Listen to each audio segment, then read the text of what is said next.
Bismillah, bismillah.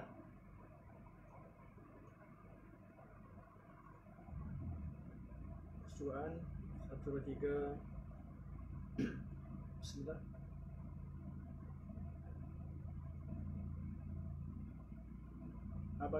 Bagaimana suara tuan-tuan?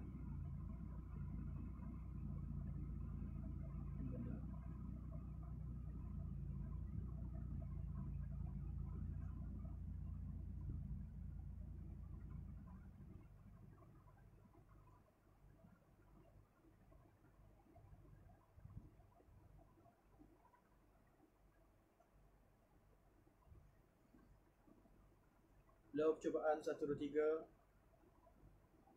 Tuan-tuan boleh bagi komen bagaimana kualiti suara.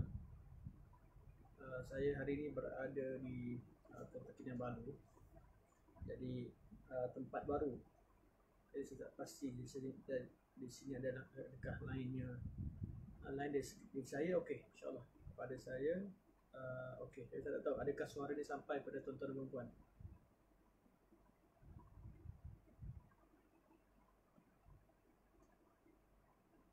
Hello.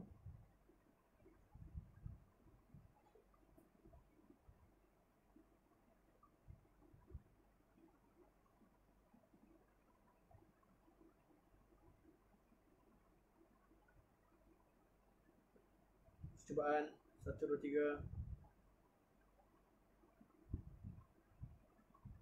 Kalau dapat ada yang bagi komen. Saya tak pasti.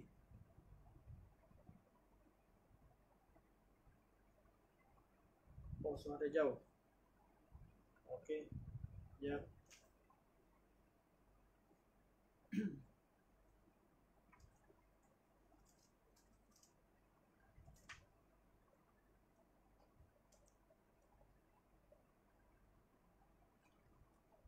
Suara okey sekarang?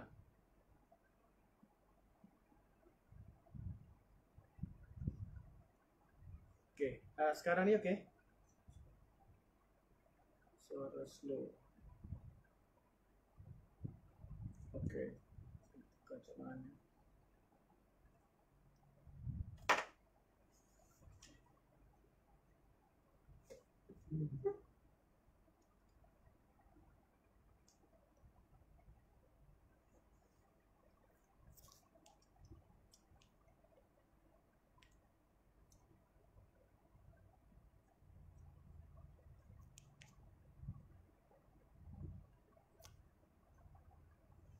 Okey. Suara sampai dah?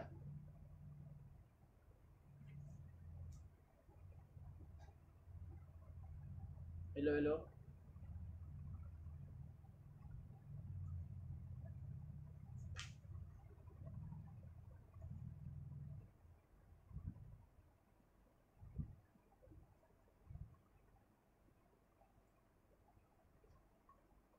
Alhamdulillah, suara okey. Alhamdulillah. Jadi kita mulalah insya-Allah. Bismillahirrahmanirrahim. Alhamdulillahirabbil alamin. Nahmadullah ta'ala wa nashkuruh wa nusalli wa nusallimu ala sayyidina Muhammadin alladhi ballagha ar-risalah wa adda al-amanah wa nasaha al-ummah hatta ataahu al-yaqin wa ala alihi wa sahbihi ajma'in. Subhanaka la ilma lana illa ma 'allamtana innaka antal alimul hakim. Rabbi shrah li sadri wa yassir li amri wahlul 'uqdatam min lisani yafqahu qawli. Amma ba'd. Adakah suara masih slow?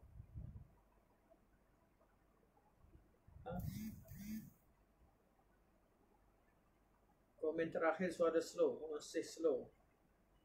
Sebentar saya cuba nak atasi masalah.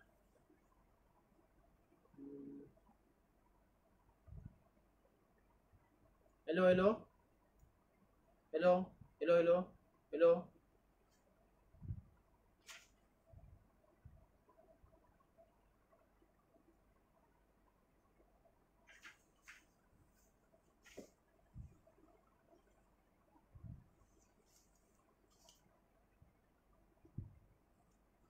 Hello, hello.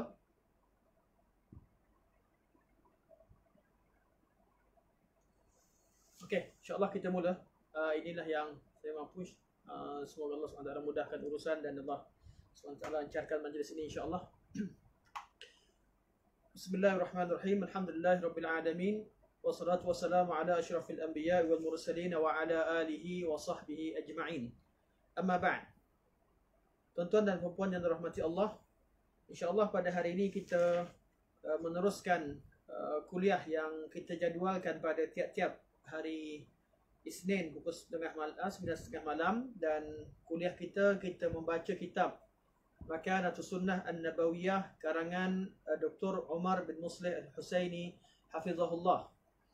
Dan hari ini kita tiba di muka surat 158 dan notanya saya lupa upload lagi sekali. Nota adalah pada nota-nota yang disediakan yang lepas. Pada pertemuan yang lepas notanya disediakan, mana kita saya dah photo state ataupun saya gambar sampai 162. Saya dah letakkan di pertemuan yang lepas. Tuan-tuan boleh tengok pada komen untuk video yang lepas. Okay, tajuknya adalah hari ini kita masih lagi membincangkan tentang rihlah menuntut ilmu. Rihlah menuntut ilmu. Di bawah tajuk mengadakan perjalanan atau berkelana mencari ilmu, bermusafir mencari ilmu. Dan pada hari ini kita masuk pada al-matlabul khamis. Ashharul amsar allati kana yurhalu ilaiha. Negeri-negeri yang terkenal. Negeri-negeri yang paling terkenal, penuntut ilmu mengadakan rihlah pergi kepadanya. Seperti mana kita ketahui bahawa walaupun mengadakan rihlah menuntut ilmu itu merupakan satu perkara yang sangat penting, namun tempat yang selayaknya untuk kita pergi menuntut ilmu ialah tempat yang ada sesuatu yang kita cari. Jangan kita nak tuntut ilmu, kita nak tuntut ilmu agama sebagai contoh, kita pergi cari di Jepun. Kecuali di Jepun terdapat ulama yang besar di sana. Untuk keadaan sekarang, saya bagi contoh lah, mungkin kurang. Saya belum dengar seorang ulama hebat, ulama besar ataupun ulama ramai yang di Jepun sebagai contoh. Jadi jangan nak tuntut ilmu agama, tuntut ilmu hadis, kita pergi ke Korea.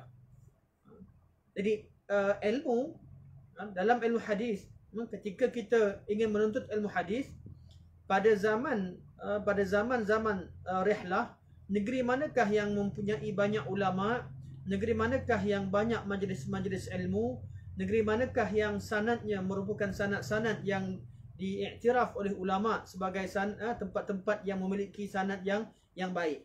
Jadi Syekh kata, al-ilmu fil amsari yaghuru wa yafur. Ilmu di sesuatu tempat itu kadang-kadang kering, kadang-kadang surut, kadang-kadang pasang. Wa yajif wa yanbu'. Kadang-kadang kering, kadang-kadang memancar. Wa yastawtin wa yarhal. Kadang-kadang ilmu duduk dan kadang-kadang ilmu itu pergi. Kadang-kadang ilmu tetap, iaitu wujud di suatu tempat, kadang-kadang ilmu pergi. Apa maksudnya?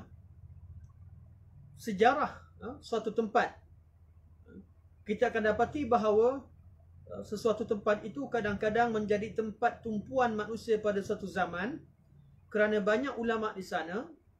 Namun oleh kerana berlaku peristiwa-peristiwa tertentu atau dengan berlakunya kematian ulama-ulama besar, sehingga tempat tersebut kadang-kadang tidak terkenal.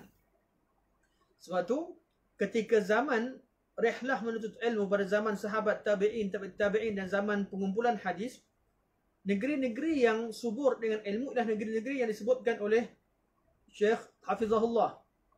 Tidak bererti kalau zaman sekarang negeri-negeri ini mesti tempat yang paling tempat-tempat disebutkan ini merupakan tempat yang paling baik. Tidak semestinya. Walaupun dari segi praktikalnya memang negeri yang disebutkan ini merupakan negeri-negeri yang subur dengan ilmu sampai ke zaman kita sekarang. Sampai ke zaman kita sekarang. Kata Syekh, ilmu di suatu tempat itu kadang-kadang pasang, kadang-kadang surut, kadang-kadang kering, kadang-kadang memancar, kadang-kadang ilmu masih ada, kadang-kadang ilmu hilang dari tempatnya. Dan kata Syekh, "Falaisa hunaka baladun istamarrat ar-rihlah ilaihi daimah, bal bihasbi itihariha bil ilmi wa ahluhu takunu ar-rihlatu ilaiha." Kata Syekh, tidak ada satu tempat di dunia ini yang mana tempat tersebut menjadi tumpuan manusia selama-lamanya. Bahkan tempat itu kadang-kadang terkenal dengan ilmu, dan kadang-kadang tempat tersebut tidak ada orang pergi kepadanya kerana ketiadaan ilmu atau kematian ulama dan kehilangan ilmu. Wa qad sannafa adh-Dhahabi rahimahullahu ta'ala kitab al-amsar zawat al-athar. ذكر فيه المدن وتاريخ العلم فيها ومما ذكره المدينة مكة بيت المقدس دمشق بغداد ومصر. Al-Imam Al-Dhahabi rahimahullah menulis sebuah kitab yang diberikan judul Al-Amsar Zawatil Athar, negeri-negeri yang mempunyai kesan peninggalan ilmu. Beliau menyebutkan negeri-negeri dan sejarah ilmu yang berkembang di dalamnya. Antara negeri yang beliau sebutkan ialah Al-Madinah. Sudah pasti kalau kita cerita tentang ilmu dan perkembangan, terutama perkembangan ilmu hadis, sudah pasti ianya bermula di Madinah Al-Munawwarah. Bermula di Madinah Al-Munawwarah. Ya. Dan seperti mana kita ketahui, Madrasah Madaniyah atau Madrasah Ahlul Madinah, tempat Ahlul Madinah itu diasaskan oleh Rasulullah SAW sendiri. Sahabat-sahabat penuntut ilmu sejak pada zaman Nabi SAW, dan Madinah menjadi tumpuan kepada seluruh umat Islam sejak daripada zaman Nabi SAW. Kata Syekh, "Washtaharat bil ilmi fi ahdi as-sahabah wat tabi'in wa atba'ihim, thumma qalla al-ilmu fiha hatta ghalaba 'alayhi ar-rawafid fi athna'il qarn as-sadis." Di Madinah Munawwarah, kata Syekh, terkenal dengan perkembangan ilmu pada zaman sahabat. Pada zaman sahabat, terkenal di Madinah ini mempunyai ilmu yang ramai. Zaman Nabi SAW itulah pusat ilmu. Setelah Nabi wafat, berlakunya pembukaan banyak negara, maka ramai di kalangan sahabat yang keluar berjihad. Sebahagian daripada mereka keluar untuk menyebarkan ilmu di tempat lain, dikirimkan sebagai guru-guru yang mengajarkan ilmu. Sebahagian daripada mereka keluar dengan tujuan urusan-urusan dunia, dan kebanyakan mereka keluar atas urusan jihad dan meninggal di luar Madinah. Kecuali beberapa orang sahabat yang dilarang dan diminta untuk kekal di Madinah. Pada zaman Sayyidina Abu Bakar, Umar dan sebagai contoh, Sayyidina Abu Bakar melarang Zaid bin Thabit untuk keluar daripada Madinah. Kerana Sayyidina Abu Bakar dan Umar meminta Zaid bin Thabit kekal di Madinah Munawwarah, menjadi salah seorang daripada ulama yang mengajarkan ilmu dan salah seorang daripada ahli mesyuarat, ahli mesyuarat Sayyidina Khulafa pada zaman tersebut, itu pada zaman Abu Bakar, Umar sampai pada zaman Uthman. Malah pada zaman Sayyidina Ali, serta pada zaman Khulafa secara keseluruhannya, Zaid bin Thabit ada di Madinah Munawwarah. Di Madinah Munawwarah, selepas zaman sahabat, zaman Nabi SAW, kemudian zaman sahabat, Khulafa Ar-Rashidin, 3 khalifah yang menjadikan pusat pemerintahan umat Islam di sana. Zaman Abu Bakar di Madinah Munawwarah, pusat pemerintahan negara Islam. Kemudian pada zaman Sayyidina Umar, kemudian pada zaman Sayyidina Uthman. Sebelumnya pada zaman Sayyidina Ali berpindah ke Iraq, berpindah ke Kufah. Jadi 3 pada era zaman Nabi SAW, zaman Abu Bakar, Umar dan Uthman, Madinah menjadi pusat pemerintahan, dan di samping itu menjadi pusat penyebaran ilmu. Dan setelah berpindahnya ibu kota umat Islam ke Kufah ataupun ke negeri Iraq, Madinah masih kekal walaupun tidak menjadi pusat pemerintahan, namun ilmu dan majlis ilmu masih berkembang. Sebab itu kita dapati bahawa ilmu di Madinah akan kembali kepada beberapa orang sahabat Nama kalau sebut sahaja sahabat Ahli Madinah dan ilmu Madinah, fatwa-fatwa yang diambil oleh Ahli Madinah, kebanyakannya datang daripada beberapa orang sahabat. Pertama sekali adalah Sayyidina Umar bin Al-Khattab. Kalau sebut mazhab Madinah, kebanyakannya diambil daripada qaul fatwa Umar bin Al-Khattab. Yang keduanya Zaid bin Thabit. Zaid bin Thabit. Ketiganya Abdullah bin Umar, anak kepada Umar, dan Aisyah radhiyallahu anhum ajma'in. Dan mereka berlima ini terkenal sebagai ulama Ahli Madinah. Sayyidina Umar bin Khattab, anak beliau Abdullah bin Umar, Zaid bin Thabit, dan Aisyah. Ini 5 orang yang paling terkenal. Di samping khusus untuk bidang hadis dan periwayatan ialah Abu Hurairah radhiyallahu an. Manakala dari segi perguruan, dari segi istinbat hukum, segi fiqh dan sebagainya, yang terkenal adalah Zaid bin Thabit, Abdullah bin Umar, Aisyah dan Umar bin Khattab. Jadi kata Syekh, di Madinah terkenal pada zaman sahabat, iaitu pada zaman Abu Bakar, Umar, Uthman, dan seterusnya zaman-zaman ketika hari-hari tua sahabat-sahabat yang berusia kecil di zaman Nabi SAW, seperti Abdullah bin Umar, Zaid bin Thabit dan Aisyah. Jadi Madinah berkembang, ilmu berkembang di Madinah Munawarah. Kemudian dari Madinah lah lahirnya generasi tabi'in yang hebat, yang terkenal dengan ilmu, seperti Sa'id bin Musayyib. Sa'id bin Musayyib iaitu Sayyidut Tabi'in, salah seorang daripada ulama 7. Sa'id bin Musayyib, Urwah bin Zubair, Abu Salamah bin Abdurrahman, Ubaidillah bin Abdullah bin Utbah, Sulaiman bin Yasar, Kharijah bin Zaid bin Thabit, Abu Bakar bin Abdurrahman bin Al-Haris bin Hisham, Ali bin Al-Husain, Al-Qasim bin Muhammad bin Abu Bakar, dan Umar Abdul Aziz sendiri. Ini generasi tabi'in yang terkenal sebagai ulama-ulama besar di Madinah Munawarah selepas zaman sahabat.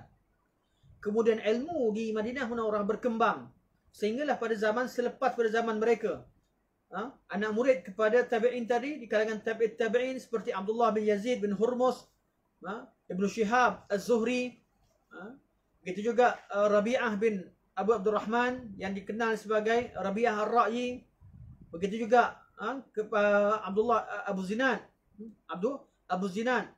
bin Zakwan, Yahya bin Sa'id Al-Ansari, dan ini generasi yang datang selepasnya. Ini semua ulama-ulama besar. Bagi orang belajar hadis sudah pasti mereka dikenali dengan jelas kerana mereka adalah tokoh-tokoh hadis, tokoh-tokoh hadis, perawi-perawi yang dikenali, dan mereka adalah pengasas kepada mazhab Imam Malik. Sebab tu anak murid kepada mereka, iaitu pada zaman tabi'ul atba', pada zaman tabi'in yang kecil seperti Imam Malik. Imam Malik sendiri, Malik bin Anas, merupakan anak murid kepada nama-nama yang kita sebutkan tadi, Imam Malik, begitu juga Ibnu Majishun, Abdul Aziz bin Al-Majishun. Dan inilah dia dua orang yang paling terkenal pada ulama besar yang terkenal di Madinah Munawarah pada zaman Imam Malik. Imam Malik dan Ibnu Majishun, iaitu Abdul Aziz bin Abi Salamah bin Ubaidillah bin Abdullah Al-Majishun.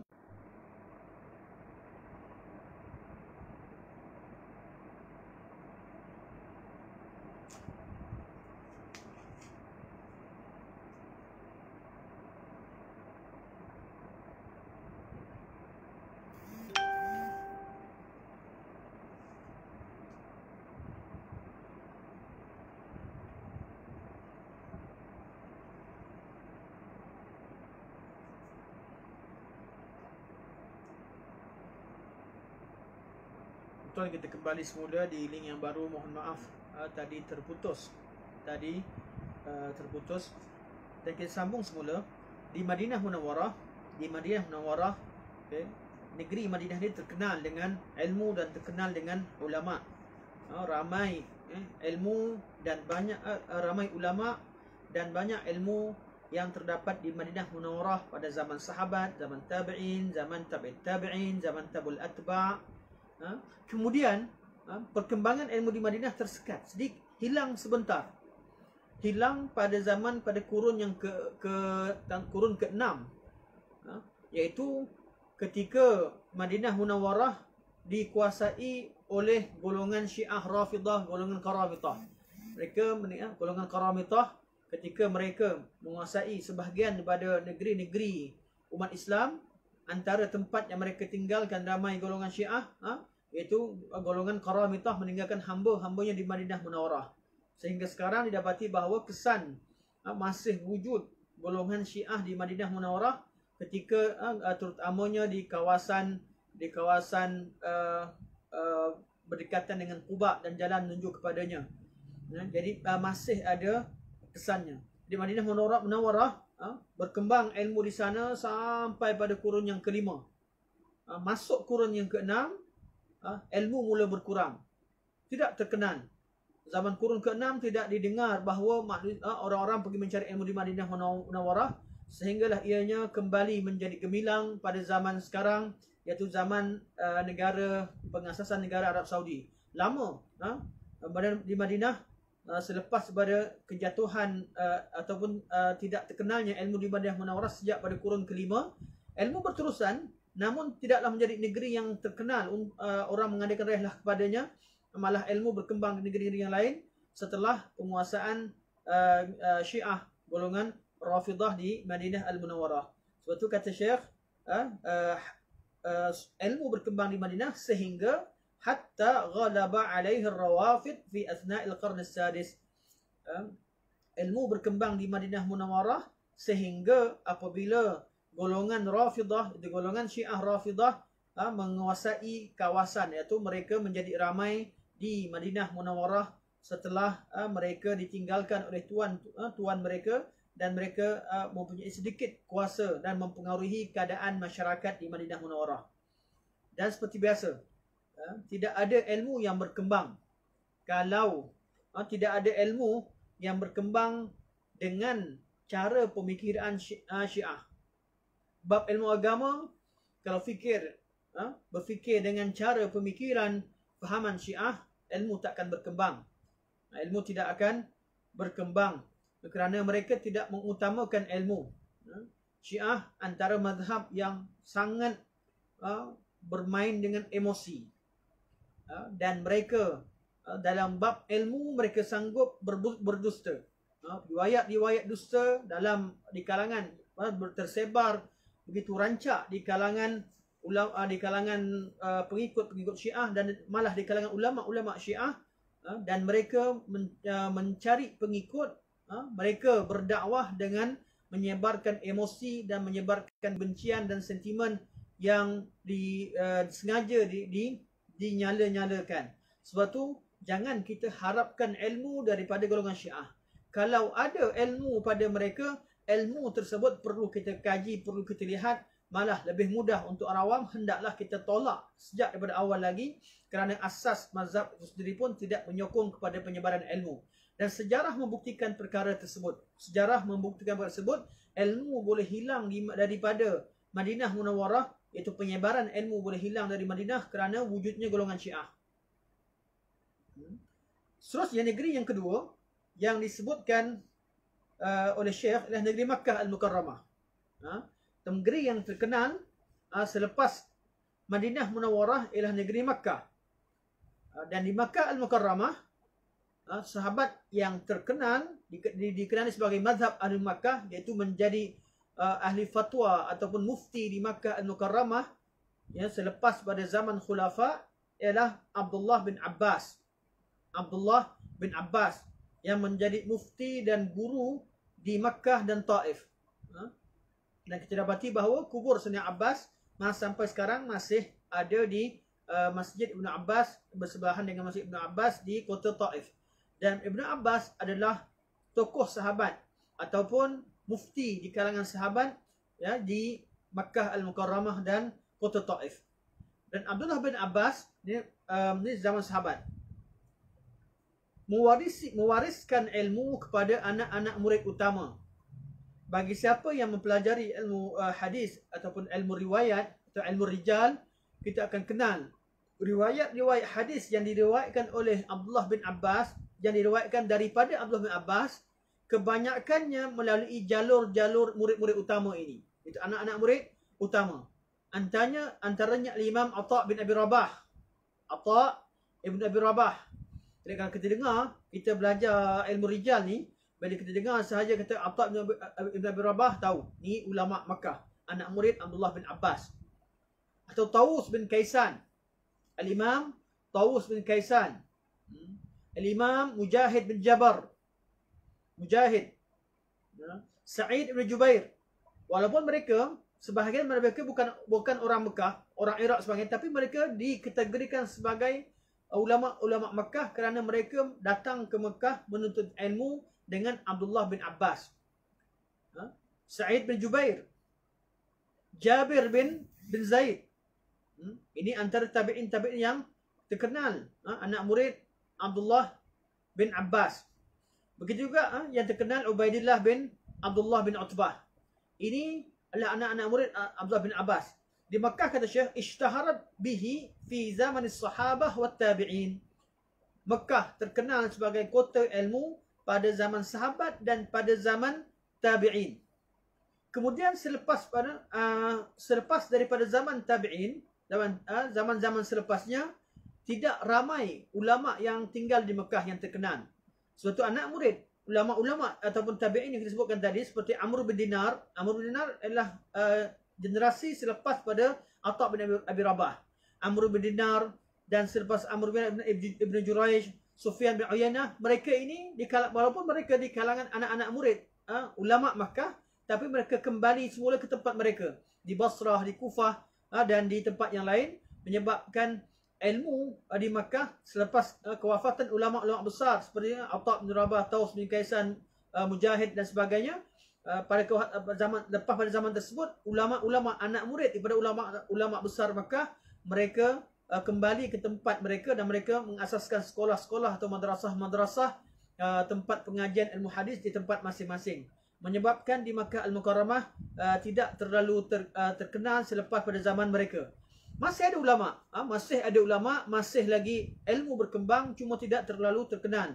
Seperti kita tahu bahawa selepas zaman itu masih terkenal Muslim bin Khalid Az-Zinji, ulama-ulama besar, ataupun selepas waktu Imam Syafi'i sendiri masih pergi ke Mekah, anak murid lepas pada zaman tersebut datang Muhammad bin Idris Asy-Syafi'i, dan daripada daripada Imam Syafi'i tersebut berkembanglah anak-anak muridnya, seperti berkembanglah ilmu Imam Syafi'i seperti Al-Muzani, seperti Abu Thawr, juga Al-Buwaiti, juga Ibn Abil Jarud, dan juga guru pada Imam Bukhari iaitu Abdullah bin Zubair Al-Humaidi, kemudian Imam Bukhari.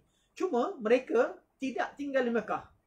Mereka mengambil ilmu di Mekah, kemudian mereka menyebarkan ilmu di tempat yang lain, menyebabkan negeri Mekah itu, negeri Mekah pada zaman selepas pada zaman tabi'in atau pada zaman tabi'in, tidaklah menjadi negeri yang terkenal untuk orang bermusafir mencari ilmu padanya. Jadi kota-kota Islam utama ni ada zaman-zamannya, ada zaman-zaman kegemilangannya. Syekh di sini, Syekh menyebutkan, Syekh fokus pada zaman rihlah dalam menuntut ilmu hadis. Kalau zaman sekarang Mekah terkenal lah dengan ada kewujudan Masjidil Haram dan halaqah-halaqah ilmu, dan juga banyak madrasah-madrasah ataupun banyak tempat-tempat pengajian dengan pelbagai jenisnya, termasuk Institut Qura sebagainya. Zaman sekarang terkenal, tapi mana terhenti sebentar kerana ilmu itu, majlis ilmu tidak terlalu berkembang dan tidak ramai orang bermusafir ke Mekah. Mereka pergi ke Mekah semata-mata untuk menunaikan haji, kemudian mereka pulang, dan ada negeri lain yang lebih diutamakan oleh penuntut-penuntut ilmu. Okey, itu negeri Mekah. Tempat ketiga yang terkenal dengan ilmu pada zaman ulama-ulama mengadakan rihlah menuntut ilmu hadis ialah Baitul Maqdis, yang disebutkan oleh Syekh di sini. Baitul Maqdis. Kenapa Baitul Maqdis terkenal dan orang pergi cari ke Baitul Maqdis? Baitul Maqdis terkenal pada zaman sahabat dan pada zaman tabi'in. Tidak lama. Kerana selepas pada tersebut, kaum Nasrani menguasai negeri Baitul Maqdis. Sebelum ianya dibuka kembali oleh Salahuddin Al-Ayyubi, tentera Salahuddin Al-Ayyubi pada kurun yang ke-6, Jadi di Baitul Maqdis, sahabat-sahabat yang terkenal di Baitul Maqdis adalah Ubadah bin As-Samit. Ubadah bin As-Samit. Shaddad bin Aus. Ini dua orang sahabat yang terkenal sebagai sahabat yang mendiami Baitul Maqdis. Kemudian ilmu berkembang selepas zaman mereka. Namun tidak lama selepas itu Baitul Maqdis dikuasai oleh golongan Nasara. Berlakunya peperangan dan berada beberapa ketika di bawah Nasara sebelum ia dibuka kembali oleh Salahuddin Al-Ayyubi, menyebabkan negeri Baitul Maqdis tidak terlalu terkenal selepas itu. Negeri keempat yang disebutkan oleh Al-Imam Al-Zahabi rahimahullah ialah negeri Dimashq, kota Damsyik atau Dimashq, yang mana kota Dimashq ini didiami oleh beberapa orang sahabat, dan ilmu terkenal pada zaman di Dimashq ini terkenal pada zaman sahabat dan zaman tabi'in dan tabi'in. Namun terkenal Baitul Maqdis tidak terlalu terkenal seperti Makkah dan Madinah atau negeri-negeri seperti negeri Basrah dan Kufah, walaupun dalam nota yang ringkas ini Syekh tidak menyenaraikannya. Yang kelima negeri Baghdad. Negeri Baghdad, dan ulama yang terkenal di Baghdad adalah ulama terkenal di kota di Baghdad, dan kebanyakan adalah ulama-ulama yang datang daripada kota Basrah dan Kufah. Boleh sebut ulama Basrah dan Kufah, mereka adalah orang yang sama yang terkenal di Baghdad dan banyak ilmu diajarkan di sana. Dan sebab itulah anak-anak murid di Baghdad yang lebih terkenal ialah pada zaman tabi'in. Mana ulama-ulama besar yang ada di Baghdad pada zaman tabi'in seperti Urwah, Syu'bah, Hushaim, dan sehinggalah pada zaman Imam Ahmad bin Hanbal. Sehingga pada zaman Imam Ahmad bin Hanbal dan anak-anak muridnya, jadi negeri Baghdad menjadi kota ilmu pada zaman Abbasiyah, pada zaman Imam Ahmad. Manakala pada zaman awalnya, kebanyakannya ulama-ulama Baghdad ni mengambil ilmu di Basrah, Kufah dan negeri-negeri yang lain. Ini di Baghdad. Kata Syekh, awwalu man bathal ilma fiha Urwah. Orang yang paling awal menyebarkan ilmu di Baghdad itu adalah Urwah. Thumma Syu'bah, kemudian Syu'bah.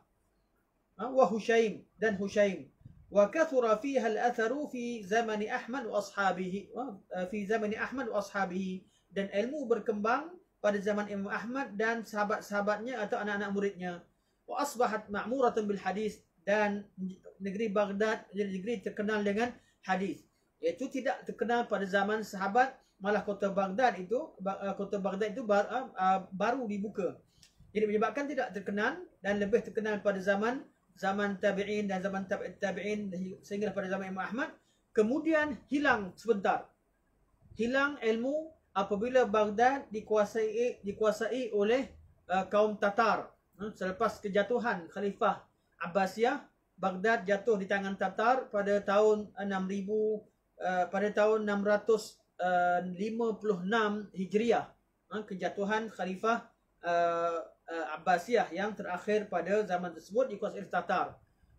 Hilang ilmu di Baghdad sebentar, kurang ilmu, sehingga berkembang semula kepada zaman-zaman berserentak dengan Syam, iaitu ketika datang Ibn Taymiyah dan anak muridnya, dan kebanyakan golongan orang-orang yang berada di Baghdad mengambil ilmu daripada Syam. Akhirnya ilmu berkembang kembali pada zaman mereka. Kemudian negeri yang keenam yang disebutkan oleh Syekh Hafizahullah, dan beliau menukilkan daripada kitab Al-Imam Al-Zahabi, daripada kitab yang diberikan judul sebagai kitab Al-Amsar Zawatil Athar, ialah negeri Mesir. Negeri Mesir terkenal sejak zaman sahabat. Sebahagian daripada sahabat ke Mesir. Antaranya Amr bin Al-As. Yang paling terkenal sekali Amr bin Al-As. Terkenal di Mesir. Dan kemudian ilmu berkembang pada zaman Laits bin Sa'ad, Ibn Lahiyah dan Amr bin Al-Harith. Ini negeri-negeri yang disebutkan oleh Syekh. Selain daripada negeri yang Syekh tak sebut, iaitu negeri oleh kerana mungkin Syekh terikat dengan fakta yang disebutkan oleh Al-Imam Zahabi. Namun kalau kita lihat pada kitab-kitab yang lain, mereka akan menyebutkan negeri Basrah dan Kufah. Basrah dan Kufah ialah negeri yang terkenal dengan ilmu, dengan ilmu. Cuma perbezaan yang wujud pada kenapa Syekh tak sebut, berkemungkinan Syekh tak sebut negeri Basrah dan Kufah, puncanya kerana banyak di Basrah dan Kufah itu tersebarnya bid'ah pada zaman tersebut, sehingga ramai di kalangan golongan muhaddisin takut, malah tidak menggalakkan beberapa penuntut ilmu awal mengambil hadis di negeri Basrah dan Kufah, kerana di sana wujudnya golongan Syiah. Sebab tu didapati bahawa anak-anak murid utama yang tinggal di negeri, sebagai contoh negeri Kufah, hebat. Contohnya Imam Qatadah bin Di'amah As-Sudusi, terkenal ulama yang hebat, tapi terpalit dengan masalah tadlis. Sebagai contoh, adanya tadlis. Tadlis ni walaupun beliau hebat, tapi orang tadlis menyebabkan jalan yang datang daripada Basrah dan Kufah kebanyakannya ada masalah dari segi periwayatan, ada masalah dari segi sanad. Sebab tu Syekh mungkin tidak sebutkannya. Namun dari segi perkembangan ilmu, Basrah menjadi tempat tumpuan, kerana orang menuntut ilmu bukan sahaja cari ilmu hadis, kadang-kadang mereka cari ilmu bahasa. Lepas tu kita dapati bahawa dalam bahasa, Kufah dan Basrah adalah tempatnya.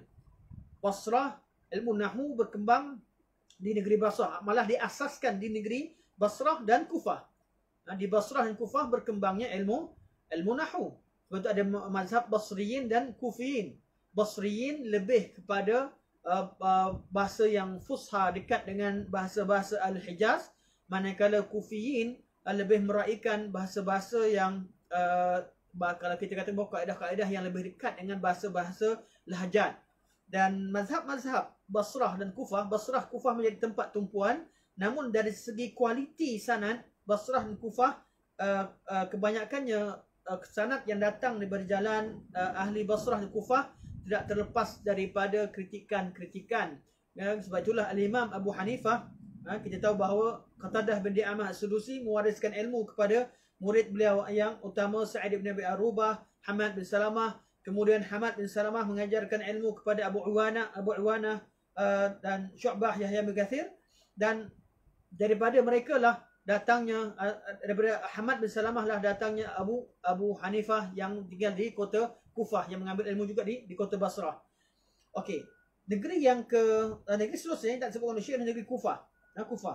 Negeri Kufah, negeri Abu Ishaq As-Sabi'i, dan juga negeri Al-A'mash. Cuma seperti biasa, Kufah lebih dahsyat dari segi masalah. Kalau riwayat hadis datang daripada jalan Kufah, lebih bermasalah berbanding dengan ahli Basrah. Ahli Basrah mungkin wujud tadlis pada riwayat mereka. Namun bagi di Kufah, masalah yang besar bermulanya ataupun kebanyakan hadis-hadis yang direka, hadis-hadis maudhu', terutamanya dalam bab fadailul amal, fadilat amal, fadilat surah, hadis targhib, tarhib, malah hadis-hadis yang mengecam sahabat-sahabat, hadis-hadis palsu yang menceritakan tentang keburukan sahabat dan sebagainya, datang daripada Kufah, kerana di sana terletaknya golongan ahli bid'ah, iaitu golongan Rafidah. Namun ulama-ulama di Kufah tidak terlepas daripada wujudnya ulama-ulama terkenal yang besar di sana, iaitu seperti Abu Ishaq dan juga Al-A'mash, Sulaiman bin Mihran. Dan daripada mereka lah lahirnya Al-Imam Al-Thawri, Al-Auza'i. Kita tahu bahawa antara mazhab-mazhab Islam, mereka adalah antara pengasas-pengasas mazhab. Mazhab Al-Auza'i dan mazhab Sufyan Al-Thawri. Ini adalah ahli Kufah. Dan inilah negeri-negeri yang terkenal sebagai negeri-negeri yang disebutkan oleh Al-Imam Al-Zahabi, sebanyak 6 negeri. Kemudian saya sebutkan Basrah dan Kufah juga masukkan negeri-negeri yang terkenal sebagai kota-kota ilmu. Okey, seterusnya kita masuk kepada tajuk yang Syekh bawa, iaitu dalam Matlabus Sadis, tajuk yang ke-6 berkaitan dengan bab Ar-Rihlah. Bab tajuk berkaitan min adabil muhaddithin fil rihlah. Ini tajuk penting. Antara tata susila, adab-adab muhaddithin ketika mengadakan rihlah. Dan ini penting untuk kita tahu adab-adab menuntut ilmu dan ada adab kita ingin bermusafir mencari ilmu. Kata Syekh, wal maqsudu bi adabihim huna manhajuhum. Yang dimaksudkan dengan adab dan tata susila sini adalah manhaj mereka. Manhaj mereka. Amma adabur rihlatul am fima yudkar fihi laysa khasan bil muhaddisin bal huwa am wa qad dhukira al-Khatib al-Baghdadi fil Jami' في باب الرحلة في الحديث شيئا من الأدب العام كاستئذان الأبوين واختيار الرفيق وتوضيء الإخوان واستعمال حسن العشرة وجميل الموافقة. Kata Syekh, yang aku maksudkan dalam adab rihlah sini adalah manhaj mereka, cara mereka ataupun khas manhaj mereka khas dalam bab rihlah, adab-adab khusus.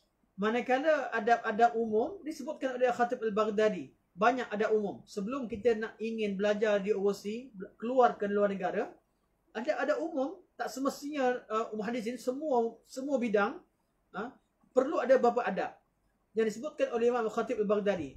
Antaranya saya sebut secara ringkas adalah adab minta izin dengan kedua ibu bapa. Ini penting. Istizanul abawain. Memohon izin dengan kedua ibu bapa. Sebab tu kalau seseorang yang ingin belajar di luar negara, pergi jauh menuntut ilmu, adab yang pertama yang antara yang paling penting selepas ikhlas, selepas pada istikharah dan sebagainya ialah meminta izin dengan kedua ibu bapa. Kemudian ikhtiarur rafiq, cari kawan yang betul. Ini adab umum lah, bukan muhaddisin saja. Semua orang kalau nak belajar, pertama keizinan ibu bapa. Kedua, rakan, pilih rakan yang betul. Rakan serumah, rakan dari universiti, rakan sekolej, kawan rapat yang kita jadikan sebagai jadikan sebagai orang yang paling dekat dengan kita. Kerana kita dipengaruhi oleh rakan. Sebab tu ketika kita minta hidayah daripada Allah Subhanahu Wa Taala, kita baca ihdinas siratal mustaqim, tunjukkan kami jalan yang lurus.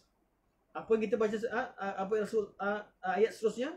Ihdinas siratal mustaqim siratal ladzina an'amta alaihim. Jalan orang-orang yang kamu beri nikmat.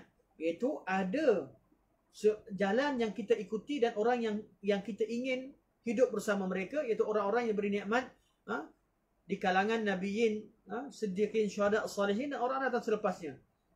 Ataupun kita berdoa dalam doa qunut, kita baca Allahumma hdini fi man hadait. Ya Allah, ya Tuhanku, berilah hidayah kepadaku bersama dengan kalangan orang-orang yang telah kau beri hidayah. Kerana kita dalam bab menuntut ilmu, kita hendaklah mencari rakan yang di kalangan orang menuntut ilmu. Kalau kita menuntut ilmu, kawan kita kaki game, kita akan dapati bahawa pelajar-pelajar yang tinggal dalam universiti mengambil bidang agama namun lebih mahir game berbanding dengan ilmu yang dipelajari.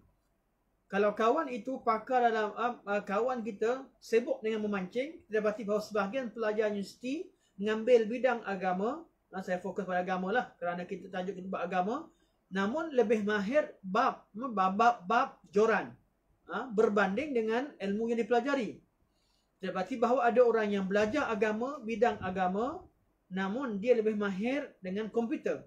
Puncanya kenapa? Sebab rakan. Antara sebabnya adalah pengaruh rakan. Sebab tu antara adab yang disebutkan oleh Khatib al-Baghdadi, kalau nak tuntut ilmu, hendaklah kita memilih rakan yang boleh bersama dengan kita menuntut ilmu dan mencapai tujuan yang sama. Kemudian adab seterusnya adalah taudhi'ul ikhwan. Taudhi'ul ikhwan iaitu pergi ziarah dan minta beritahu pada kawan-kawan dan saudara, minta diri, iaitu beritahu sebagai adab. Kita nak pergi keluar, minta ziarah mereka dan minta dirilah bahasa kita. Wasti'malu husnul ushrah wa jamilul muwafaqah dan seterusnya. Banyak ada adab yang disebutkan oleh Imam Al-Khatib al-Baghdadi. Namun yang Syekh fokus ni, saya kata Syekh fokus kepada manhaj muhaddisin. Khas untuk tuntut ilmu ni, rihlah tuntut ilmu hadis, ada 3 adab utama atau menjadi manhaj. Tiap-tiap orang yang menuntut ilmu hadis mengadakan rihlah, pasti mereka berpegang dengannya. Ada tiga perkara sebelum mereka keluar menuntut ilmu di luar negara atau di negeri-negeri tertentu. Pertama adab pertama yang menjadi manhaj pada mereka adalah ayyuqaddimas sama'a min ulama'i baladihi, ayyuqaddimas sama'a min ulama'i baladihi. Mereka mendahulukan menuntut ilmu dan mendengar daripada ulama-ulama tempat mereka. Ini adab yang sangat penting. Sebelum kita keluar pergi ke tempat yang jauh untuk menuntut ilmu, pastikan kita telah mengambil ilmu daripada ulama setempat, sehingga kita dapat kumpulkan ilmu yang ada pada mereka. Pada zaman sekarang, kita cari ulama-ulama tempatan di kalangan ulama-ulama sunnah yang ada, orang-orang yang berilmu, kita belajar, tuntut ilmu dengan mereka. Belajarlah apa yang kita mampu belajar, sehingga kita dapati bahawa apa yang ada pada mereka kita telah menguasainya. Kita telah menguasai ilmu daripada mereka. Selepas selesai daripada itu, barulah kita pergi ke tempat lain untuk menuntut ilmu. Lepas tu kata Syekh, فَإِذَا فَرَغَ مِنْهُمْ, setelah selesai menuntut ilmu daripada ulama-ulama tempatan, azama 'ala rihlah, hendaklah dia berazam untuk keluar mengadakan rihlah. Ini manhaj muhaddisin. Jarang kita jumpa muhaddisin, bukan jarang, malah tidak berlaku. Tidak berlaku muhaddisin di kalangan ahli Iraq.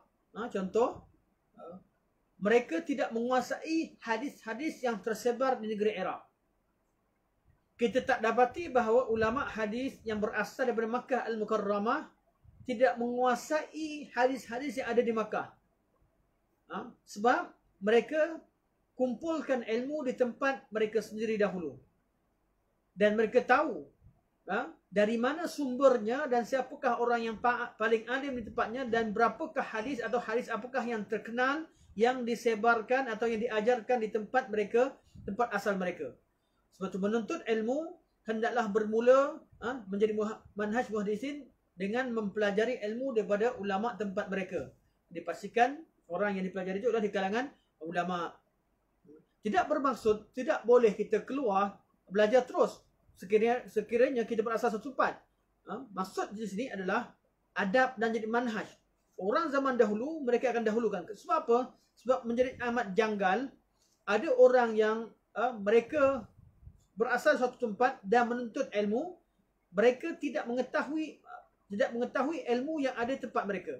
Akan jadi pelbagai masalah. Dan saya pernah sebutkan pada beberapa minggu yang lepas, banyak masalah yang timbul di kalangan penuntut ilmu apabila mereka terus pergi mencari ilmu di tempat luar. Mereka tidak tahu apa yang tersebar, apakah pemikiran masyarakat, apakah yang diajarkan, apakah yang tersebar, apakah ilmu yang tersebar, dan apakah bid'ah yang tersebar, apakah kesalahan-kesalahan budaya yang tersebar, menyebabkan kadang-kadang ketika mereka kembali untuk berdakwah, mereka tidak dapat menyesuaikan diri.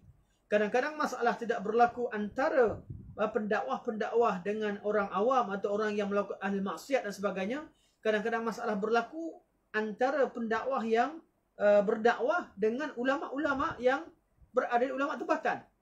Masalah pasti tidak dapat dielakkan. Namun maksud saya masalah bukan kerana masalah perbezaan manhaj atau perbezaan boleh dikatakan perbezaan yang memang berbeza. Bila masalah berlaku dengan orang-orang yang memang melakukan kesalahan, itu pasti wujud ada orang yang tidak selesa dengan orang yang berdakwah mengajak kepada suatu perkara yang dikatakan betul, yang berbeza pada apa yang mereka amalkan, pasti wujud di mana-mana. Tapi maksud saya kadang-kadang orang yang belajar ilmu di luar negara, mereka kembali tidak mengenali tokoh tempatan, yang mana tokoh tempatan itu juga merupakan ulama yang hebat, ulama yang mempunyai, yang mengenali sunnah Nabi SAW, orang yang menuntut ilmu. Kadang-kadang bila mereka datang tidak kenal pandangan ulama tempatan, kerana ia kalau kita belajar kita akan melibatkan ijtihad. Kadang-kadang ada masalah ilmu yang jelas, tak ada masalah. Ada ilmu yang jelas, ilmu berkaitan nas, ilmu yang memang ada dalilnya, ilmu yang jelas, yang mana sunnah, yang mana tidak sunnah, yang mana sunnah, yang mana bid'ah, yang mana sunnah, yang mana syirik, semuanya jelas. Ada ilmu-ilmu seperti fakta-fakta sejarah yang jelas. Ada sebahagian pada ilmu yang merupakan ijtihad. Ijtihad ini penting. Kita perlu tahu apakah ijtihad yang telah wujud di suatu tempat. Ijtihad, iaitu masalah yang melibatkan pandangan. yang melibatkan pandangan. Sebelum kita mengemukakan suatu pandangan, ya, ini bukan ayat Quran, hadis, bukan maksud kita. Ayat Quran, hadis itu dah ditetapkan. Namun sebelum kita mengeluarkan suatu pandangan, hendaklah kita melihat dulu apakah yang telah dilontarkan. Kerana suatu pandangan dan ijtihad ini melibatkan pemahaman terhadap suasana, melibatkan pemahaman dan pengenalan kepada orang yang berada di depan kita. Sebab tu dalam bagi penuntut-penuntut ilmu yang awal ataupun ustaz-ustaz yang berusia muda, lebih baik fokuskan kepada pengajaran terhadap ilmu-ilmu asas, ilmu Al-Quran, ilmu hadis, ilmu tafsir yang diwarisi daripada ulama dahulu. Dan jangan sibukkan diri dengan sibuk mengeluarkan pandangan, jangan sibukkan diri dengan sibuk mengeluarkan suatu pendapat yang tidak didahului oleh orang lain. Kerana kadang-kadang pandangan kita itu mendatangkan masalah. Pandangan kita yang muda keluarkan suatu pandangan, dan kadang-kadang mewujudkan bahawa apa yang kita keluarkan, pandangan kita sebut berbeza daripada pandangan yang telah tersebar, dan ia bukan perkara yang penting. Ia bukan perkara penting. Kalau mencegah kemungkaran wajib. Kalau wujud kemungkaran kemudian kita menyampaikan kebenaran, kita cegah, ataupun ada berlakunya kesilapan fakta, kita betulkan, itu wajib. Namun berkaitan dengan masalah yang lebih detail, kadang-kadang anak-anak muda semangat untuk mengeluarkan pandangan. Hatta pada zaman kita sekarang, di kalangan anak-anak muda sibuk untuk mengeluarkan fatwa, mengeluarkan pandangan dan pendapat di media sosial, yang mana pendapat-pendapat tersebut merupakan masalah-masalah ijtihadiyah, dan ijtihad tersebut berbeza daripada apa yang telah tersebar. Perkara ini akan menyebabkan orang awam jadi terkeliru. Mereka tak tahu nak ikut siapa, Sebab itu berkaitan dengan masalah ijtihad, berkaitan dengan masalah mengeluarkan pandangan, biarlah kibar yang bercakap dengannya, biarlah orang yang dihormati dalam masyarakat, orang yang telah pun diikuti ilmu mereka, orang-orang yang dari segi usianya mungkin lebih berusia, lebih baik mereka yang mengeluarkan pandangan berkaitan dengan ijtihad. Kerana ini merupakan adab. Ya? Kami di Madinah Al-Munawwarah, Syekh Abdul Bari Al-Ansari, hafizahullah, pesanan beliau kepada pelajar-pelajar beliau, siapa yang pernah belajar daripada beliau, sama ada yang belajar langsung seperti pelajar-pelajar kuliah hadis, ataupun yang belajar sebahagian subjek daripada di fakulti yang lain. Kalau pernah belajar dengan beliau, pasti antara pesanan yang paling kita ingat kepada pesanan beliau adalah jangan kamu keluarkan fatwa, keluarkan suatu pandangan sebelum kamu berusia 40 tahun. Ini pesanan beliau. Jangan kita jadi seorang yang ke depan dalam suatu bidang, mengeluarkan pandangan-pandangan, di pandangan beliau lah, pandangan beliau. Kerana pengaruh manhaj muhaddisin yang ada pada beliau. Jangan kita mengeluarkan berani mengeluarkan fatwa dan sibukkan diri untuk mengeluarkan ijtihad, walaupun kita mampu, walaupun kita faham. Jangan sibukkan diri untuk berbicara tentang perkara-perkara yang dalam dikategorikan sebagai ijtihad selagi kamu belum berusia 40 tahun. Jadi apa nak buat? Bukan, kata Syekh, sebelum umur 40 tahun hendaklah sibuk dengan mengarang, menulis, mengkaji, ulang kaji semula. Bukan bererti kosong, bukan bererti tak buat apa-apa. Sebarkan ilmu yang jelas, ajar Al-Quran, ajar hadis Nabi SAW, ajar kitab-kitab yang memang sudah jelas, kitab Riyadhus Salihin, kitab Al-Azkar, kitab-kitab yang dikenali, kitab-kitab syarah-syarah, kitab-kitab yang ada. Sibukkan diri kita untuk mensyarahkan kitab-kitab yang asas dan dipercaya ilmunya, yang kita hanya mensyarahkan ilmu yang disampaikan. Manakala dalam bab mengeluarkan pandangan, tunggu dulu sehingga kita sampai pada suatu masalah itu kita telah pun fikir lama, bertahun-tahun, kita dah perhatikan apa yang telah disebutkan oleh ulama-ulama setempat, dan kita dah bandingkan dengan pandangan yang luar, dan kita sendiri sampai pada zaman kita rasakan dengan istikharah dengan Allah dan istisyarah dengan ahli ilmu, bahawa kita boleh, kita layak untuk keluar satu pandangan. Sebab ini adalah cara muhaddisin. Waktu Imam Malik rahimahullah, sebelum beliau sebarkan kitab Muwatta, beliau kumpulkan hadis, beliau bawa kitab Muwatta, minta nasihat daripada seluruh ulama yang ada di Madinah Munawarah dan ulama-ulama luar yang datang ke Madinah untuk minta pandangan. Sebab itu adab yang pertama. Adab pertama, hendaklah kita mendahulukan dalam bab menuntut ilmu, sebelum kita pergi lebih jauh, hendaklah kita mendahulukan ulama-ulama yang mengajar di ulama setempat. Dan fadilat yang kedua ataupun kepentingan yang kedua, apabila kita pernah duduk dan berlutut di depan ulama-ulama yang setempat, suatu masa nanti kita lepas kita pergi keluar ke tempat luar, lepas kita balik semula, kita akan bertemu dengan mereka. Bila bertemu dengan mereka, pandangan kita ketika berdepan dengan guru seorang ulama yang pernah kita berguru dengan beliau, tidak sama seperti orang tak pernah berguru. Sehingga rasa hormat itu wujud. Menghormati ketokohan seseorang, menghormati seniority seseorang. Sebab tu saya, kawan-kawan yang kenal saya secara, minta maaf, mungkin cerita berkaitan dengan pengalaman peribadi, kawan-kawan yang kenal, saya kata zaman kita sekarang, saya lebih mengajak kawan-kawan ikuti asatizah kita yang lebih senior. Fokuskan kepada ilmu mereka.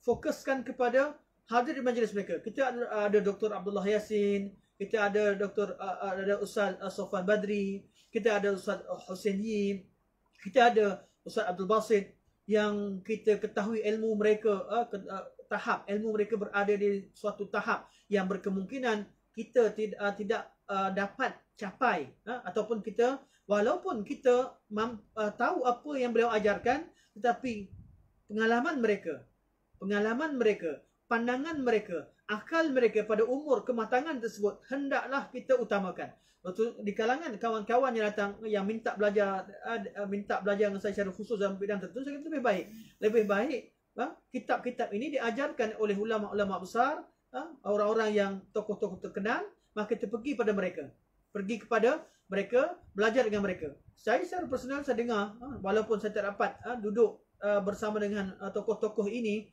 secara langsung, namun secara online sebagainya, sentiasa suatu pandangan apabila saya ingin ditanyakan, memang saya rujuk, saya dengar apa yang mereka katakan.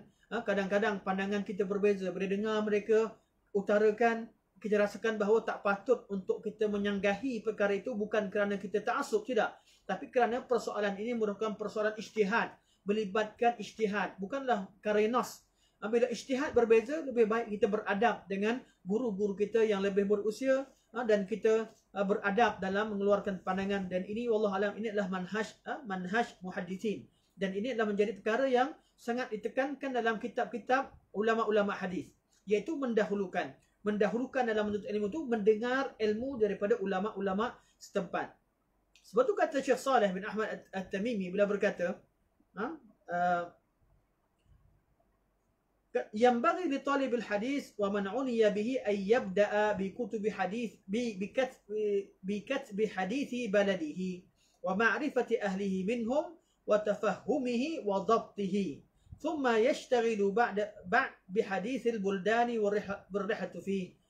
Hendaklah bagi pelajar hadis mereka mengambil berat menulis ilmu daripada ulama-ulama hadis, ilmu-ilmu yang tersebar di negerinya, dan mencari hadis yang terkenal di negerinya, dan mengenali ahli-ahli ilmu di tempat tersebut, memahami hadis-hadis tersebut, dan menjadi orang yang dhabit, orang yang betul-betul mahir dengan ilmu-ilmu yang wujud, yang dihafal, ilmu-ilmu tersebut difahami, dan menjadi seorang pakar dalam hadis tersebut. Thumma yashtaghil ba'd bihaditsil buldan. Lepas itu baru dia pergi mencari ilmu di tempat yang lain. Ini adalah manhaj pertama, manhaj khusus dalam bab mengadakan rihlah. Manhaj yang kedua yang disebutkan oleh ulama-ulama hadis, ini kita tadi disebutkan dalam kitab Al-Jami' Akhlaq Rawi. Begitu juga adab yang kedua yang disebutkan juga oleh Khatib Al-Baghdadi yang kitab Al-Jami', beliau berkata ayyastashira ahlal ilmi fil amakin allati yarhalu ilaiha. Hendaklah dia beristisyarah. Seorang pelajar ilmu, seorang pelajar hadis, dalam bab ni bab hadis, ketika dia ingin mengadakan perjalanan ke suatu tempat, ingin belajar, bahasa kita sekarang, ingin belajar luar negeri, hendaklah dia beristisyarah, iaitu bermesyuarat, meminta pandangan. Minta pandangan. Pandangan siapa diminta? Ahlul ilmi. Meminta pandangan ahli ilmu. Pertama, dia belajar daripada ulama setempat. Kemudian ketika dia ingin keluar ke luar negara, hendaklah dia jumpa balik guru-guru setempat tadi, minta pandangan. Minta pandangan. Seorang-seorang pergi. Adakah sesuai untuk saya pergi ke negeri sekian? Berapa lama saya perlu ke negeri sekian? Guru manakah yang perlu saya ambil di negeri sekian? Pandangan ini sangat penting. Sebab itu kita dapati bahawa sebahagian daripada pelajar-pelajar kita pergi ke overseas dan pergi menuntut ilmu di tempat-tempat yang diketahui bahawa di sana wujudnya golongan ahli bid'ah yang ramai. Kita tidak menafikan bahawa tiap-tiap negeri ada tempat yang tersebar, ada tempat suatu negeri yang sama tersebarnya sunnah, negeri yang sama tersebarnya bid'ah. Jadi siapa kita sebagai penuntut ilmu ketika kita berrihlah, contoh kita sambung belajar. Saya nak sambung belajar ke Yaman, bagi contoh. Cari guru yang kita belajar. Guru-guru sunnah yang ada setempat, tanya, sesuai ke tidak saya masuk ke universiti sekian? Sesuai ke tidak saya pergi ke tempat sekian? Jadi mereka, kerana mereka ada mempunyai pengalaman, mereka kata jangan pergi tempat tu. Walaupun di sana kalian dapat bahasa, namun masalah di sana berlaku masalah bab akidah. Di sana masalah dalam bab bid'ah yang sangat banyak yang tersebar. Di sana masalah kepada masalah sekian dan sekian. Jadi adab yang kedua, sebelum kita pergi ke satu tempat untuk mencari ilmu, dan selepas kita mempelajari ilmu daripada ulama-ulama setempat, orang-orang yang kita pernah belajar dengan mereka, itu tokoh-tokoh ini, sebelum kita keluar, kita jumpa mereka semula. Kita akan dapati bahawa sebahagian daripada mereka kata jangan keluar dulu. Jangan keluar dulu kerana kamu belum menguasai ilmu sekian dan sekian. Sebagai contoh, kalau nak pergi belajar ke satu tempat, sebahagian guru menasihatkan bahawa jangan pergi dulu. Selagi anda tak hafal kitab tauhid, contoh, selagi anda tidak hafal matan-matan penting, selagi anda tidak mahir dengan akidah salaf, tak mahir dengan pandangan ahli sunnah wal jamaah dalam suatu masalah, jangan pergi ke tempat tersebut kerana berkemungkinan dikhawatirkan kamu mendengar suatu perkara yang salah sebelum kamu menuntut ilmu yang benar. Dan ini akan mempengaruhi cara kita menuntut ilmu. Sebab itu kita dapati bahawa kenapa orang-orang yang mempelajari ilmu kalam susah untuk menerima akidah salaf. Kenapa? Puncanya mereka dah jadikan bahawa akidah itu mesti dituntut melalui ilmu kalam. Dan ilmu kalam dah meletakkan kaedah-kaedah yang mana kaedah tersebut menyekat seseorang daripada menerima akidah salaf. Sebagai contoh, kita dapati bahawa kaedah yang disebutkan oleh ahli kalam, siapa saya belajar, mereka kata bahawa perkara yang qat'i yang perlu kamu yakini adalah Allah Subhanahu Wa Taala itu tidak bertempat.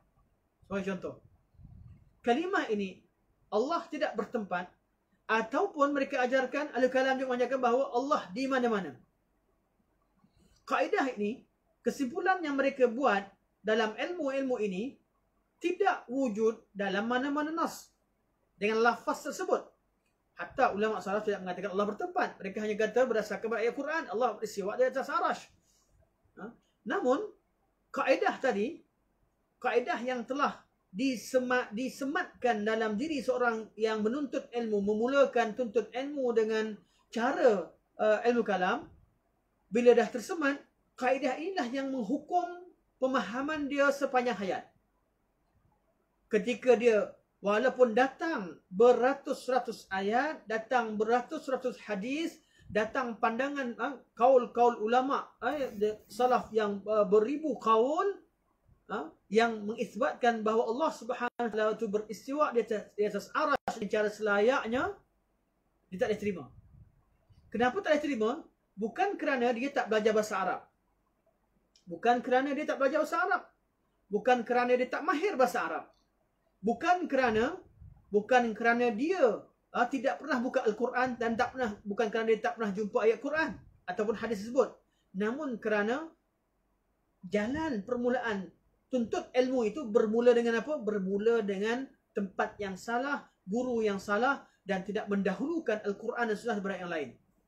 Sebab itu dalam menuntut ilmu, sebelum kita pergi satu tempat, kadang-kadang bila kita minta nasihat kepada orang-orang yang mempunyai pengalaman yang lama dalam menuntut ilmu, mereka akan beritahu kepada kita adakah patut atau tidak kita keluar atau pergi ke suatu tempat.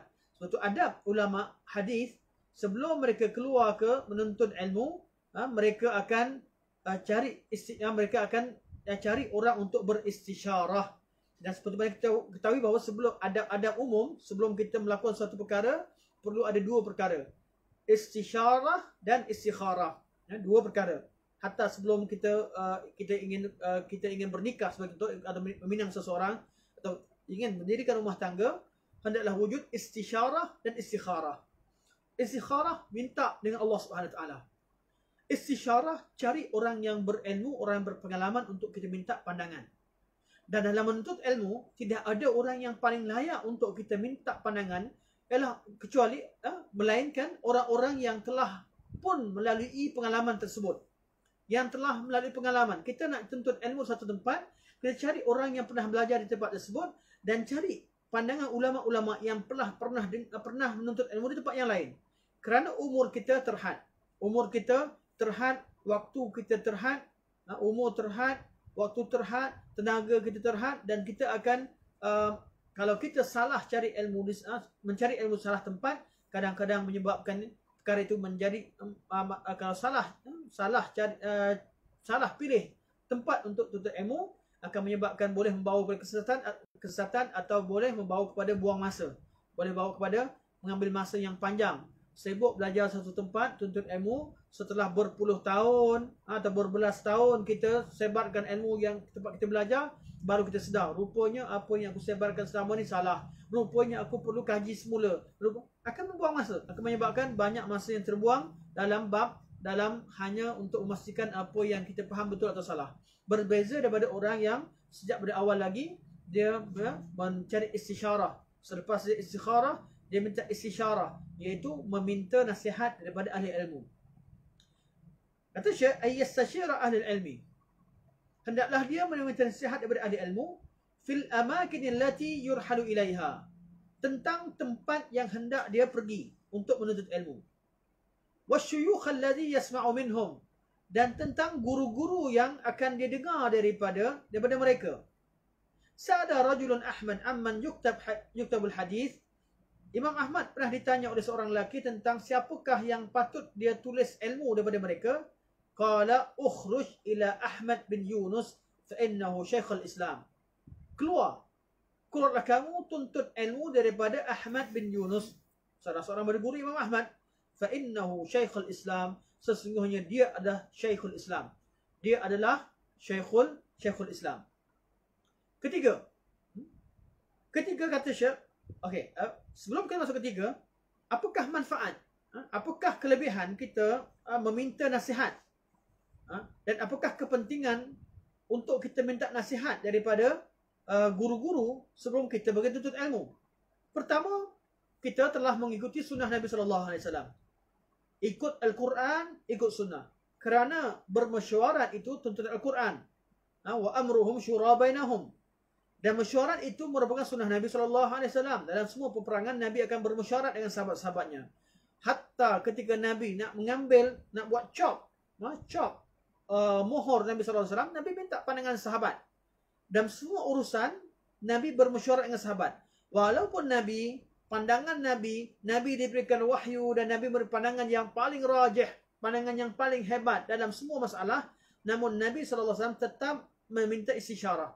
Apatah lagi kita pelajar-pelajar yang baru, penuntut ilmu yang baru, lebih layak untuk kita, lebih patut untuk kita meminta nasihat.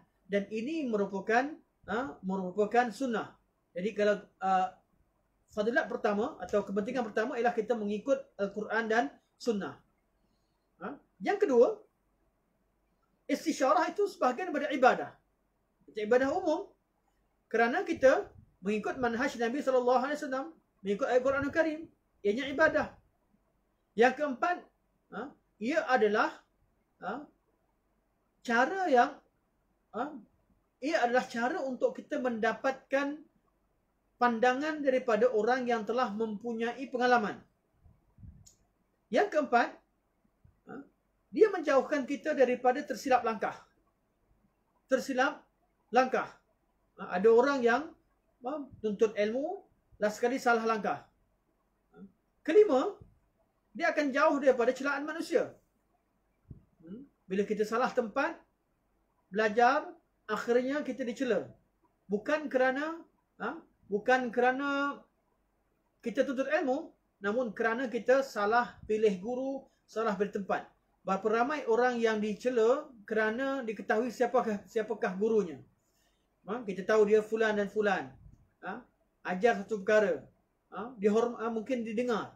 Kemudian diketahui gurunya, makin lama akan kita perasan, oh patutlah makin hari nampak makin pelik. Rupanya guru dia si fulan dan fulan.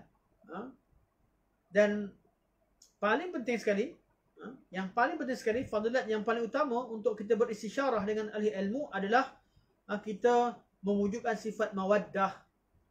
Kita menghubung silaturahim. Sebelum kita keluar ke negara,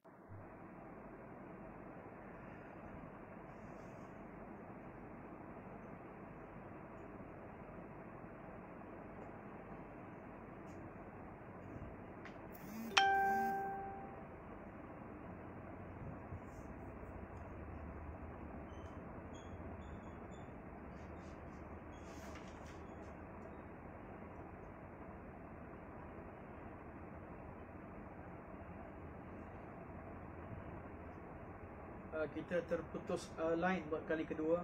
Mohon maaf, terpaksa kita wujudkan link yang baru ataupun kita buka video yang baru. Okay, adab ketiga, selepas kita pertama kita dengar daripada penutup adab muhaddisin. Antara manhaj muhaddisin ketika mengadakan rihlah, pertama mereka dengar daripada ulama setempat, belajar dan kumpul hadis daripada ulama setempat. Kemudian mereka meminta nasihat daripada mereka sebelum mereka keluar negara, keluar ke tempat negeri-negeri yang lain. Yang ketiga, adab ketiga, kata Syekh, ayyahtamma bikasratil masmu' mimma laysa indahu minal asanini wal mutun. Hendaklah dia mementingkan banyaknya ilmu yang didengar daripada hadis-hadis yang tidak ada sanad pada dia atau matan itu sendiri tidak wujud padanya. Kita belajar ilmu hadis ni, pertama kita dengar hadis. Ada hadis-hadis yang kita belum hafal. Jadi hendaklah kita cari guru yang dapat mengajarkan kita hadis yang belum kita tahu. Yang dapat mengajarkan kita hadis yang belum kita ketahuinya. Ataupun hadis tersebut kita tahu, namun ada jalan lain yang lebih elok atau ada sanad-sanad lain yang ada riwayat-riwayat daripada jalur yang lain selain daripada kita. Jadi kita hendaklah tuntut ilmu, utamakan ilmu berbanding dengan perbanyakkan ilmu berbanding dengan perbanyakkan guru. Waktu kata Syekh, ayyahtamma bikasratil masmu'i mimma laysa indahu minal asanidi wal mutun wa yuqaddimu dhalika 'ala al-istiqsari min asy-syuyukh. Hendaklah dia mementingkan banyaknya ilmu yang dikumpul, sama ada dia kumpul sanad-sanad yang belum dimiliki ataupun kumpulkan matan, iaitu teks hadis yang belum dihafal, didahulukan berbanding dengan dia memperbanyakkan guru. Ada orang dia pergi satu tempat, dipastikan bahawa dalam masa 1 tahun dia berada di suatu tempat, semua guru dia pernah belajar dengannya. Tapi semua guru tadi dia hanya hadir sekali dua kali. Sekali dua kali dengan Syekh Fulan, pergi balik sekali dua kali dengan Syekh Fulan, sekali dua kali Syekh Fulan. Nanti kalau orang tanya pada dia, dia pernah berguru dengan siapa di sini? Dia kata saya dah berguru dengan Syekh Fulan dan Fulan. Hari ini kata Syekh Fulan dan Fulan. Dia kata saya pernah guru dengan 800 orang guru di tempat sekian dan sekian. Di Madinah Munawwarah, semua halaqah masjid yang berpuluh-puluh halaqah saya pernah hadir. Ada orang mementingkan banyak guru berbanding dengan ilmu. Sebahagian orang dakwah belajar dengan banyak guru. Namun kalau lihat dari segi ilmunya, dari segi kepakarannya, dia tidak memiliki ilmu seperti mana hebatnya guru yang mereka tuntut. Kenapa? Adanya orang, memang ada manusia yang suka untuk perbanyakkan guru, dan tujuan dia pergi kepada guru tersebut semata-mata untuk beritahu kepada orang bahawa dia mempunyai ramai guru dan pernah menuntut dengan guru sekian dan sekian. Lepas tu kata di sini adab manhaj muhaddisin, mereka lebih mementingkan ilmu berbanding dengan banyaknya guru. Mereka akan duduk dengan seorang guru, bertalaqi dan bermulazamah, iaitu kekal duduk dengan seorang guru sehingga mereka khatam kitab tertentu, sehinggalah guru tersebut meninggal, ataupun mereka bermulazamah dengan beberapa orang guru, pada waktu pagi dengan guru sekian, waktu tengah hari guru sekian, pada waktu malam dengan guru sekian. Talaki kitab-kitab tertentu, selepas selesai baru mereka berpindah kepada guru yang baru. Dahulukan ilmu, perbanyakkan, kumpulkan hadis yang belum dihafal, atau ambillah riwayat daripada riwayat-riwayat yang tidak ada kita memiliki sanad padanya sebelum kita sebelum seorang penuntut ilmu itu pergi berpindah pada guru yang lain, kerana mementingkan banyaknya ilmu itu lebih baik dan lebih elok berbanding dengan mementingkan banyaknya guru. Dan terakhir yang malam ini berkaitan dengan rihlah tuntut ilmu ialah tajuk yang ketujuh yang berkaitan dengan bab rihlah ialah mata yustaghna anir rihlah. Bila kita tidak perlu untuk keluar cari ilmu di luar di mengadakan rihlah di tempat luar. Bila tak perlu kepada rihlah menuntut hadis. Qala al-Khatib, berkata Imam Khatib al-Baghdadi, innal maqsuda min ar-rihlati fil hadis amran. Sesungguhnya tujuan untuk kita pergi cari hadis dan di tempat luar atau mengadakan rihlah itu ada dua tujuan utama. Ahaduhuma, tujuan pertama adalah tahsilu ulul isnad. Tahsilu ulul isnad wa khidmat as-sama'. Tujuan pertama ialah kita nak cari sanad yang tinggi dan cari orang yang paling awal mendengar hadis, itu sanad yang paling tinggi.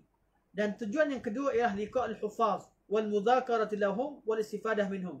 Tujuan kedua ialah jumpa dengan ulama di kalangan hufaz dan kita mengulang kaji hadis, mempelajari hadis dengan mereka dan mengambil ilmu daripada mereka.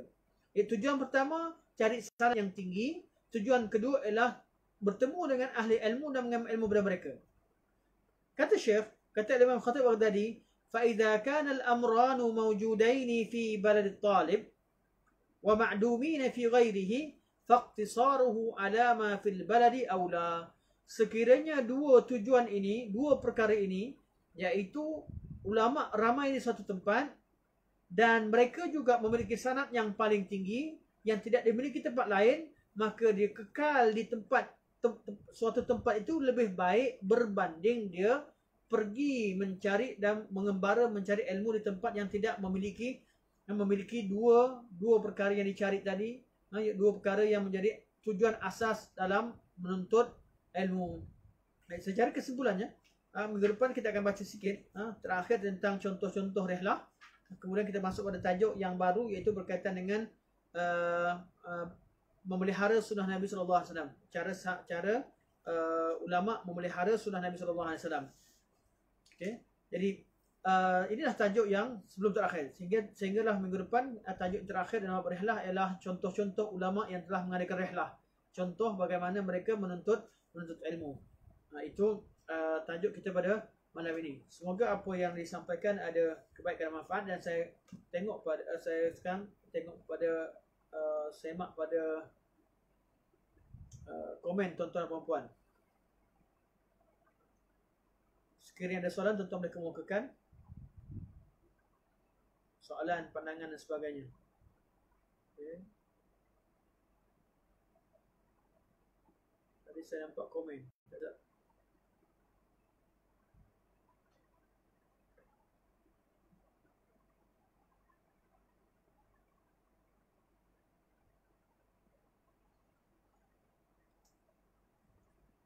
Sebentar.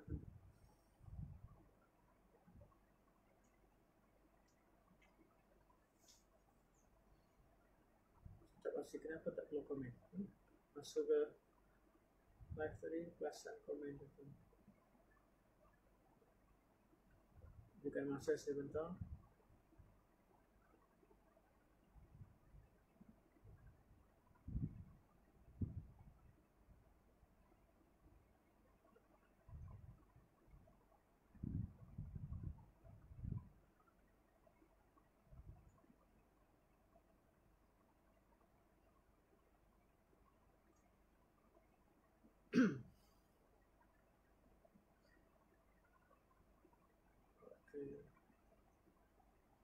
Saya cuba lihat komen tuan-tuan, sebab kita ada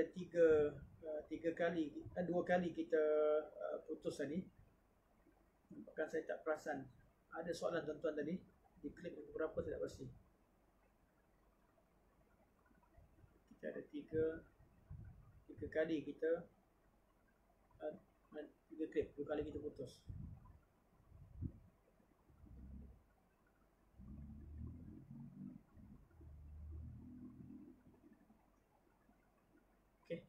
Tak apalah tuan-tuan, saya tak dapat nak tengok komen tuan-tuan. Sekiranya saya nampak nanti, saya akan insyaAllah saya akan jawab di komen insyaAllah.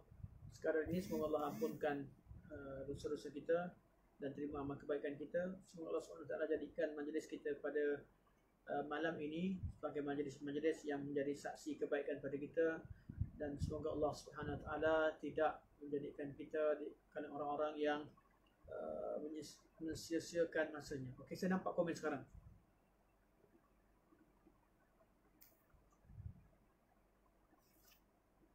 Okey, perbezaan pengajian Quran dan hadis di madrasah seperti di India, Pakistan dan USG. Thank you. Okey, terima kasih. Okey, ada komen sekarang, walaupun saya dah tutup tadi, tapi ada saya baca komen yang keluar di screen saya sekarang.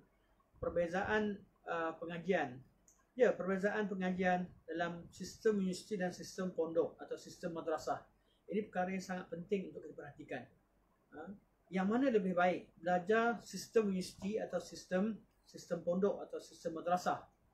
Tidak ada jawapan yang tepat.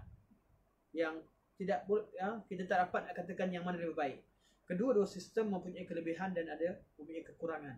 Sistem universiti adalah sistem yang memperkenalkan suatu bidang dalam bab kesyumulannya secara keseluruhan.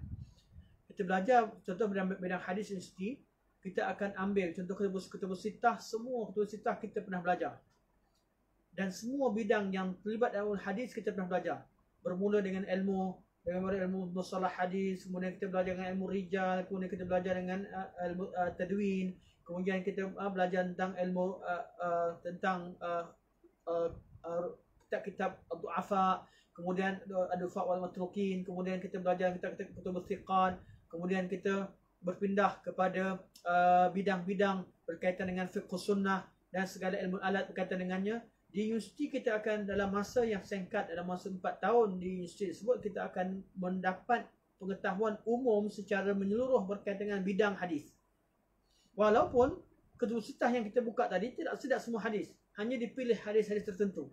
Namun bagi orang yang belajar di universiti, mereka akan dapat pengetahuan umum secara keseluruhan berkaitan dengan bidang hadis, dan hampir semua kitab-kitab utama dalam bidang hadis mereka pernah lalui, mereka pernah baca dan mereka tahu tentang isi kandungannya secara umum. Namun secara detail, mereka itu bergantung kepada usaha peribadi. Berbeza bersama sistem madrasah dan sistem pengajian di di tempat-tempat tertentu seperti di India, Pakistan, mereka lebih fokus kepada satu buku, daripada kulit ke kulit untuk satu buku. Namun kelebihannya ialah mereka dapat mendalami atau mengetahui atau mempelajari suatu buku, satu kitab atau satu bidang sehingga selesai. Satu kitab sehingga selesai.